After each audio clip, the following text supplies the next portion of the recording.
Hi there, Kimberly Flanagan of Kimberly's Quilts.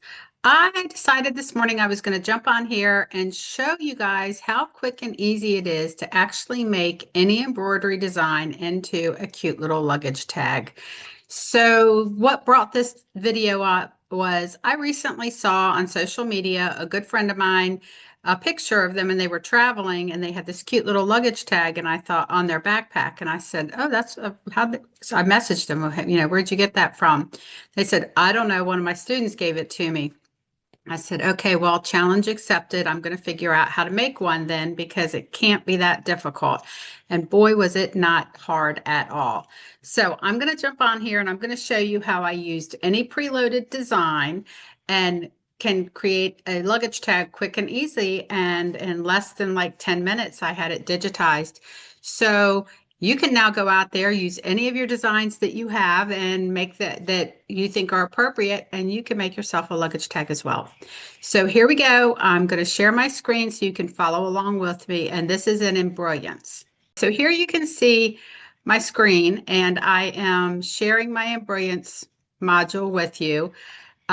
This is being done right now in Enthusiast. I will at some point be able to jump over and use Stitch Artist to make a few line drawings, but that's in a little bit to come. So first thing I do is I come up here and in my preferences, I stitched these out in a 6x10 hoop. So I came in here and made sure that my 6x10 hoop was selected and I made sure that it was rotated in the way in which it's going to go on my machine because I'm very visual. I need to see the way it's going to appear on my screen or on my machine. And I have a Solaris, a flatbed, and a 10 needle, but I'm going to do this one on my Solaris. So that's my 6x10 hoop. Now, the first thing I do is I go in here and I pull in the design that I want. This is a design that it had all the file formats and everything. With me having a baby lock, I use the PES design, and I am not going to do that one. Let's go back and do the coffee one, since that's the one I already did for you. Let's see, the PES. There we have it. There's my design. Now, the first thing you can do is if you want it this is at 3.5 inches. If you want it slightly smaller, slightly larger, you can adjust the size. But I really liked the size of the 3.5 inches when I did my stitch out. So I'm going to leave it right there. Now, all I have to do is use the come up here under the utility and use the knockdown stitch feature, and it's going to create the little bubble that goes around this design, and I'm not going to have to know how to draw points or do any of that.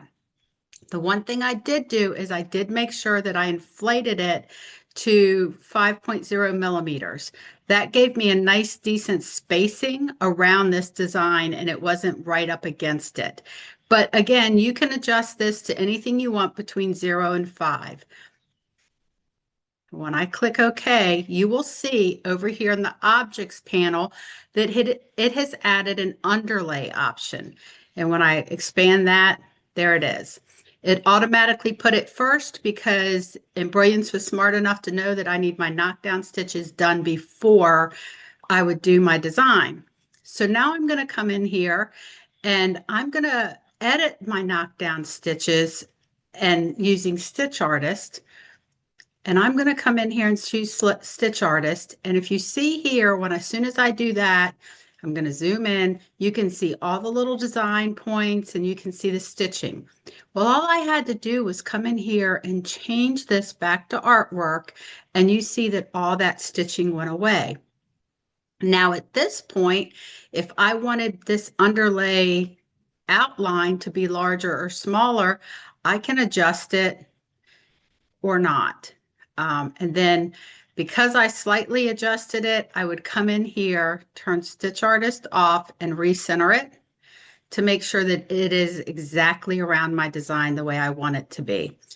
Now, what I can come in here and do is I need to add my little tabs. So let me zoom back out. The first thing I do before I do that is I come down here and I select both of them and I move them, grab that little green dot and move them both down because I want to have plenty of room here to add my tab. A little bit too far. I don't want it that far down. So now can go in here, and by going back into Stitch Artist, use this button, I can come in here and I can, using on the grids here as my guide, I can come in here and I can hold the control key down and I can place on here exactly where I want my points to be. Now, if you notice, I did not pay much attention into making sure everything was lined up and exactly perfect at this point. Now I'm going to right click on my mouse to turn off my drawing. And now you see I have my points. Now I can come in here and I can simply grab those and move these and line them up to make them straight and in alignment with the lines below it.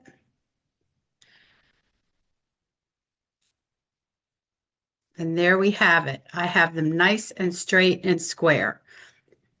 I'm going to zoom in down here, pull my design up. I'm going to make sure these points here are going all the way into my design. And I now have over here 2 line drawings that I have the cloud, as I'm going to call it, around my design, and I have my tab. This one's not quite straight. Let me straighten that one up a little bit. Now, having had the 2 sections, and I would, because I've already digitized this, I know that I'm not going to stitch this one out. I would take a lot of time to make sure that these are perfectly straight. I can come in here now that I have it all set up, and if I want it slightly bigger, I can make it slightly bigger. If I want it slightly smaller, I can.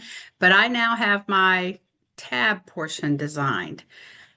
Now, if we think about the process of stitching this out, we will know that we need our placement line, we need our tack down for our fake leather, and then we also are going to need our top stitching.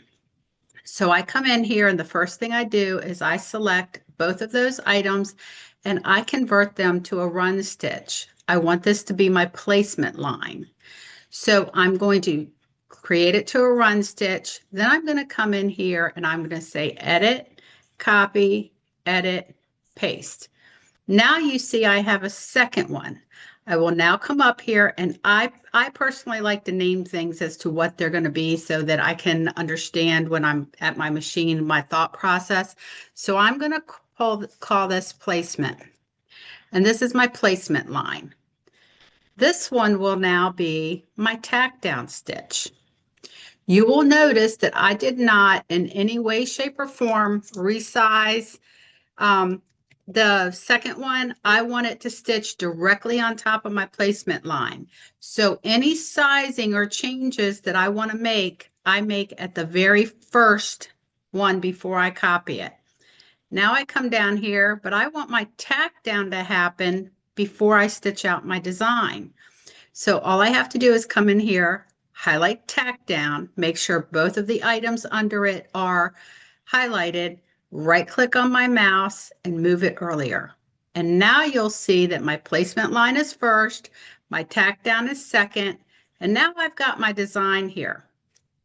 So now I have them in the right order, but I'm doing this on my single needle. So how do I ensure that this and this, they stop in between so that I can actually put my piece of fabric down?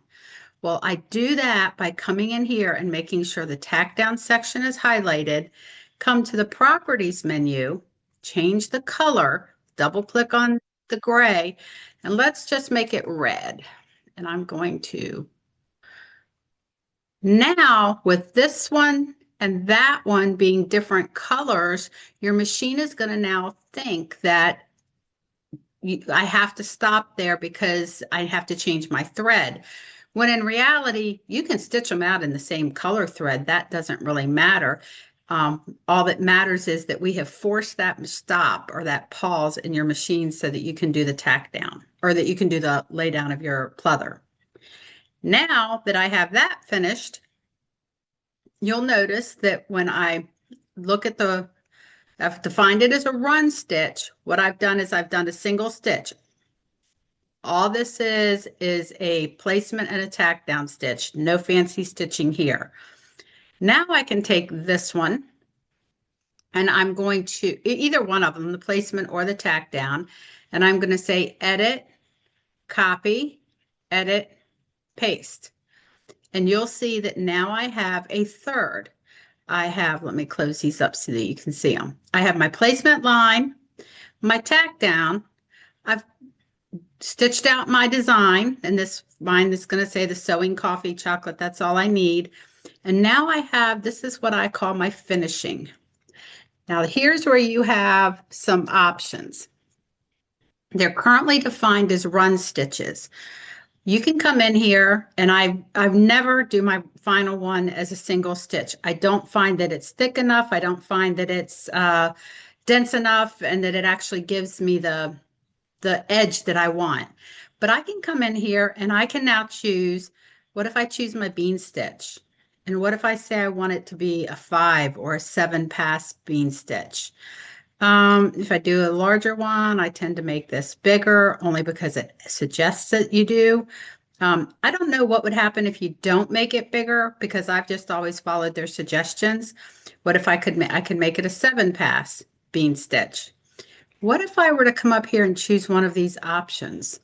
What if and notice I have both of these selected, so whatever I do, it's going to do both the tab and the sewing. What if I come up here and I said, I want these to be satin. Look at that. What if I only want, or what if I want to use one of my motif stitches? I could come in here and choose one of my motifs. What if I want to use the marrowing? And I come in here and do that. What if I only want the decorative thick stitching on the edge of the sewing design portion of it, but on this portion of it, on the tab, I only want a thick run stitch. I can come in here and I can do that and make that a nice thick bean stitch. You have all kinds of creative options on how you actually finish the edge here. So now I can take this to my machine. I can save this and do File, Save As. I always do Stitch and Working. And I'm going to say Finished Design. Now I can either send this remote wirelessly to my machine, or I can put it on a USB, and I'm ready to go over and stitch. Only thing I'm going to tell you is make sure that when you do this, I personally did not use any batting or anything in between mine. The pleather's a little bit thicker. It's not regular cotton, so it's going to come out kind of thick. But I am going to warn you, when you stitch this out, you put your stabilizer in, then you'll do your placement line, you'll put your piece of pleather down, you'll do your tack down stitch. Stitch out your sewing in chocolate portion of this design. And then at that point, before you do your finishing stitch, and I'm going to stop sharing so I can show you what I'm talking about. This was the front of my design. Okay.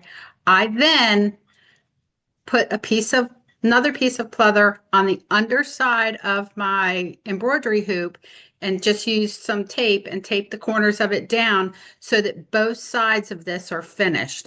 Otherwise, you have an unfinished size here. The other thing I'm going to tell you is learn from my mistakes. I did not change my bobbin thread when I got to my final tack down stitch. The front, I've got the same chocolate brown that I used for here, but I didn't on the bottom. So now that means I'm going to have to restitch this one over for it to be right. But I wanted to show you that so that you can learn from my mistakes, because we learn more from our mistakes than we do from doing it perfectly. So I hope you guys will use this, and if you found this helpful, please like, share, and subscribe to this video and get notified when I put other content out there. But if you found this helpful, please share with me whatever you make. I love to see your guys' finished designs. As always, if you have any questions, just reach out and I'll be glad to help you. Thank you.